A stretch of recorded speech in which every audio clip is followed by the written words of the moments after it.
प्रत्येक 3 वर्षों में पड़ने वाला अधिक मास इस वर्ष आश्विन मास में पड़ रहा है, जो 18 सितंबर से लेकर के 16 अक्टूबर तक की अवधि तक रहेगा। इस अधिक मास को हम पुरुषोत्तम मास, मल मास, अधिमास, मलीमलुच मास इत्यादि अनेक नामों से हम जानते हैं। इस अधिक मास में कौन कौन से शुभ कर्म करने चाहिए और कौन कौन से शुभ कर्म नहीं करने चाहिए, इन सभी के विषय में आज हम जानने का प्रयास करते हैं। तो आइए हम शुरू करते हैं।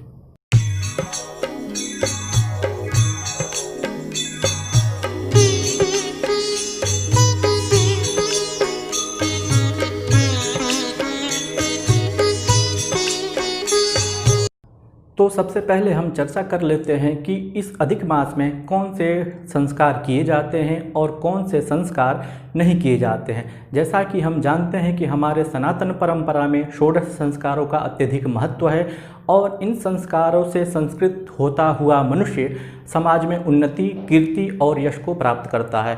तो पहले हम समझ लेते हैं कौन से संस्कार इस अधिक मास में किए जा सकते हैं और कौन से संस्कार नहीं किए जा सकते। वस्तुतः कुछ संस्कार आज के समाज में प्रायः लुप्त हो रहे हैं, किंतु तथापि उन संस्कारों को हमें जीवित रखना है अपने सनातन संस्कृति और परंपरा के माध्यम से। तो हम प्रारंभ करते हैं। तो गर्भाधान से लेकर के जो अन्नप्राशन तक के जो 7 संस्कार होते हैं, उन संस्कारों को इस अधिक मास में कर लेना चाहिए, ऐसा शास्त्रों का निर्देश प्राप्त होता है। कुछ अन्य आचार ऐसा भी कहते हैं कि सीमंत संस्कार से लेकर के अन्नप्राशन तक के जो संस्कार होते हैं उनको इन मासों में किया जाना चाहिए, इससे कोई दोष नहीं होता है। जैसा गर्भाधान, गर्भ में पल रहे शिशु के उत्तम सर्जना हेतु हम गर्भाधान संस्कार की क्रिया को करते हैं। जन्म लेते ही जात कर्म संस्कार किया जाता है। जात कर्म के पश्चात 11वें दिन या 12वें दिन नामकरण की प्रक्रिया को प्रारंभ किया जाता है। पुनः चतुर्थे मास में अथवा जन्म से 12वें दिन जो है निष्क्रमण आरंभ किया जाता है। पुनः जन्म से पंचम आदि विषम मासों में बालकों का तथा छठे आदि सम मासों में कन्याओं का जो है अन्नप्राशन संस्कार होता है। तो इस प्रकार से कुछ संस्कार जो वर्णित हैं, जो शास्त्रोक्त हैं, उन संस्कारों को करने में कोई दोष नहीं होता। अर्थात गर्भाधान, पुंसवन, सीमंतोन्नयन, जात कर्म, नामकरण, निष्क्रमण और अन्नप्राशन, ये जो 7 संस्कार हैं, इन संस्कारों को इस अधिक मास में करने पर कोई दोष प्राप्त नहीं होगा। किंतु यदि ये 7 संस्कार नियत काल में संपादित नहीं किए जाते हैं, इनका काल का अतिरेक हो जाता है, तो इनको अधिक मास में नहीं करना चाहिए। जैसे जन्म से 11वें दिन या 12वें दिन यदि हम बालक का नामकरण संस्कार नहीं करते हैं, तो इस अधिक मास में उसको नहीं करना चाहिए, क्योंकि वह काल का अतिक्रमण हो गया। अर्थात इस अधिक मास के बाद जब काल की शुद्धि प्राप्त होगी, पंचांग शुद्धि इत्यादि प्राप्त होगी, तो उसमें उसका नामकरण संस्कार किया जा सकता है। तो इस प्रकार से जन्म से लेकर के जो 7 संस्कार हमने बताए, उन संस्कारों को इस अधिक मास में किया जा सकता है। वस्तुतः संस्कार आज प्रायः लुप्त हो रहे हैं, किंतु हमें उसका ध्यान रखना। तो यहाँ पर ध्यान देने वाली एक और बात है, जैसे ही किसी शिशु का जन्म होता है तो 10 दिन का उसको दोष लगता है और उसी प्रकार से माता का सूतिका स्नान किया जाता है, तो वह उस सूतिका स्नान को इस अधिक मास में कर लेने पर कोई आपत्ति नहीं होगी। अब हम बात करते हैं कौन से संस्कार इस अधिक मास में नहीं करने चाहिए और उनको करने से क्या दोष होता है। तो चूड़ाकरण, कर्णवेध, उपनयन, वेदारंभ, समावर्तन संस्कार, केशांत संस्कार इत्यादि विवाह संस्कार, ये जो संस्कार होते हैं, उन संस्कारों को इस अधिक मास में नहीं करना चाहिए। करने से इससे दोष की प्राप्ति होती है और जो हमारी संततियां हैं, हमारे जो भावी पीढ़ियां हैं, उनको कष्ट प्राप्त होता है, ऐसा शास्त्रों में निर्देश किया गया है। इसके अतिरिक्त भी कुछ ऐसे धार्मिक कृत्य होते हैं जिनको इस अधिक मास में नहीं करना चाहिए, जैसे वेद व्रत, उपनिषद व्रत, महानामनी व्रत, सोम यज्ञ, अष्टका श्राद्ध, प्रथम श्रावणी कर्म, नील वृषोत्सर्ग, दीक्षा, संन्यास, अग्न्याधान, चातुर्मास्यादि, दिव्य परीक्षा आदि धार्मिक कृत्य भी इस अधिक मास में नहीं किए जाते हैं। विवाहांग वधु प्रवेश और द्विरागमन भी अधिक मास में नहीं किए जाते हैं। संस्कारों के बाद अब हम बात करते हैं लौकिक जीवन में प्रयोग में आने वाले दैनिक दिनचर्या के कर्मों के बारे में, क्या उनको इस अधिक मास में किया जाना चाहिए या नहीं किया जाना चाहिए, इसका शास्त्रीय निर्देश क्या है। तो सर्वप्रथम हम देखते हैं आरंभ और प्रतिष्ठा के विषय में।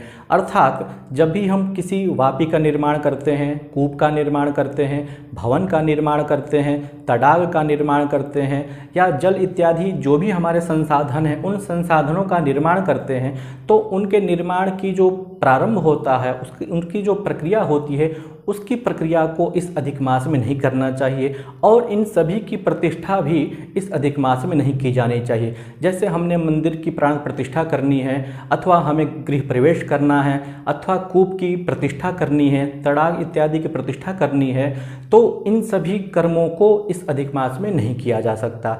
यदि यह सारे कर्म अधिक मास के पूर्व ही संपादित हैं अर्थात वो पहले से ही चले आ रहे हैं तो उनको इस अधिक मास में कथमपि नहीं रोकना चाहिए। तो इसी प्रकार से देवताओं की जो प्रतिष्ठा है, देवताओं के मंदिरों की जो प्रतिष्ठा होती है, मूर्तियों की जो प्रतिष्ठा होती है, उन प्रतिष्ठाओं को भी इस अधिक मास में कथमपि नहीं करना चाहिए। पुनः किसी भी प्रकार के व्रत का आरंभ करना और उनका उद्यापन करना इस अधिक मास में कथमपि नहीं किया जाना चाहिए। जैसे किसी को रविवार का व्रत करना है अर्थात सूर्य की शांति के लिए रविवार का व्रत प्रारंभ करना है, तो वह व्यक्ति इस अधिक मास में रविवार का व्रत प्रारंभ नहीं कर सकता। जब यह अधिक मास बीत जाएगा तो उसके पश्चात से वह इस रविवार व्रत का प्रारंभ कर सकता है। इसी प्रकार से पूर्व से आचरित जो भी व्रत हैं उन व्रतों का यदि कोई व्यक्ति उद्यापन करना चाहता है तो वह इस अधिक मास में उद्यापन नहीं कर सकता। तो अधिक मास के पश्चात जो भी मास पड़ेंगे उन मासों में उसका उद्यापन वह व्यक्ति कर सकता है। तो इस प्रकार से व्रतों का प्रारंभ और व्रतों का उत्सर्ग इत्यादि ये शुभ काम जो हैं वह इस अधिक मास में प्रारंभ नहीं करने चाहिए। कुछ लोग ऐसा मानते हैं कि व्रत का प्रारंभ अर्थात जिस वर्ष में अधिक मास पड़ा हुआ है वह पूरे वर्ष में ही व्रत का प्रारंभ नहीं करना चाहिए। तो ऐसी लोक परंपरा हमारे शास्त्रों में प्राप्त होती, हमारे समाज में दिखाई देती है, किंतु ऐसे यह प्रायः बहुत सारे ऋषियों का मत है कि जिस मास में अधिक मास पड़ रहा हो, जो चांद्रमास हमारा अधिक मास संज्ञक हो, केवल उसी मास में ही किसी भी व्रत का प्रारंभ और उद्यापन नहीं करना चाहिए। अब हम बात करते हैं क्या इस अधिक मास में किसी भी प्रकार की यात्रा की जा सकती है, देव दर्शन किया जा सकता है, तीर्थ इत्यादि क्षेत्रों का भ्रमण किया जा सकता है। तो इस विषय में आचार्य रामदैवज्ञ ने मुहूर्त चिंतामणि में वाप्याराम तडाग कूप भवनारंभ प्रतिष्ठे व्रता रंभोत्सर्ग वधु प्रवेशन महादानानि सोमाष्टके इत्यादि करके बहुत ही सुंदर श्लोक प्रतिपादित किया है और कहा है कि ये सारे कर्म अधिक मास में नहीं करने चाहिए।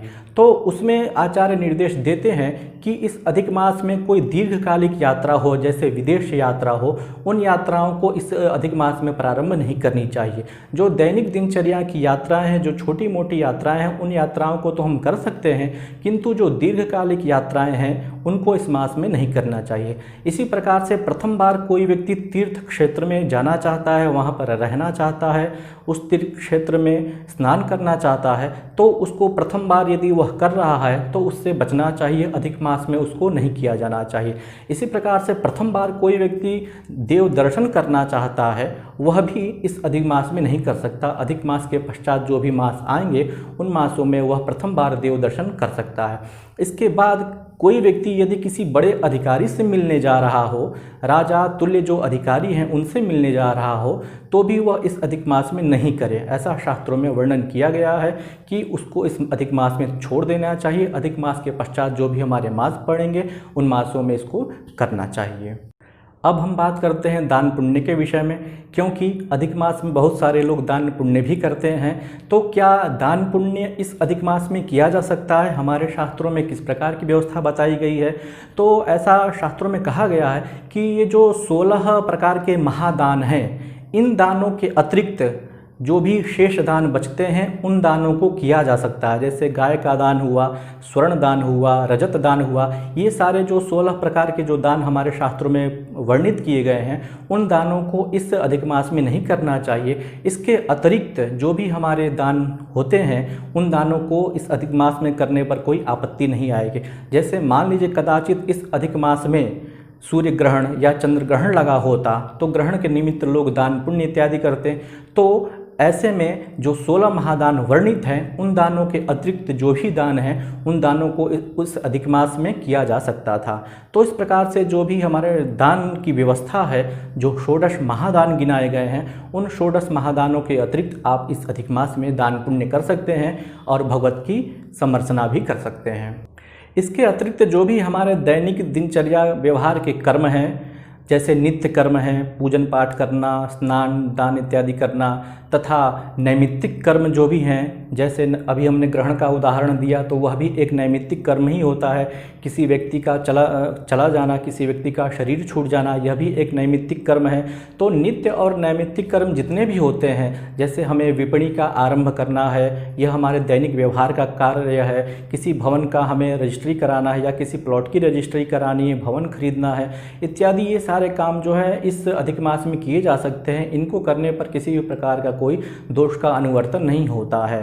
तो नित्य और नैमित्तिक कर्म इस अधिक मास में किए जा सकते हैं। किंतु काम में जो हमारे कर्म हैं, अर्थात किसी हम कामना से कोई कार्य प्रारंभ कर रहे हैं, कोई देव का पूजन कर रहे हैं, तो वह इस मल मास में या पुरुषोत्तम मास में उसको निषिद्ध बताया गया है, उसको इस पुरुषोत्तम मास में नहीं करना चाहिए।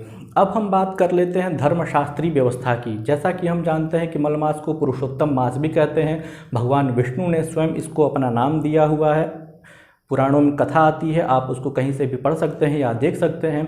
तो यह जो पुरुषोत्तम मास होता है, जो भगवान विष्णु को अत्यंत प्रिय होता है, इस पुरुषोत्तम मास में भगवान विष्णु की समर्चना प्रतिदिन करनी चाहिए।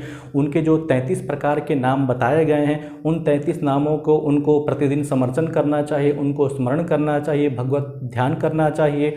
जितने भी हमारे धार्मिक कृत्य हैं पूजन से संबंधित, उनको इसमें किया जा सकता है। भगवान शिव की उपासना भी की जा सकती है, क्योंकि भगवान शिव और भगवान विष्णु दोनों ही एक दूसरे के समर्चक हैं। तो उनकी उपासना इस अधिक मास में की जा सकती है, उसको करने में किसी प्रकार का दोष नहीं लगेगा। विशेष रूप से धार्मिक कृत्य यह है कि इस अधिक मास में कांस्य के पात्र में 33 अर्थात 33 मालपुआ भगवान को समर्पित करते हुए किसी योग्य ब्राह्मण को या किसी योग्य ज्योतिषी को दान देना चाहिए। इससे भगवान विष्णु प्रसन्न होते हैं और परम धाम की प्राप्ति होती है। तो इस प्रकार से हमने जाना कि इस मल मास में, पुरुषोत्तम मास में, अधिक मास में या मलिम्नुच मास में कौन कौन से शुभ कर्म, संस्कार या दैनिक दिनचर्या वाले कर्म करने चाहिए और कौन कौन से शुभ कर्म हमें नहीं करने चाहिए।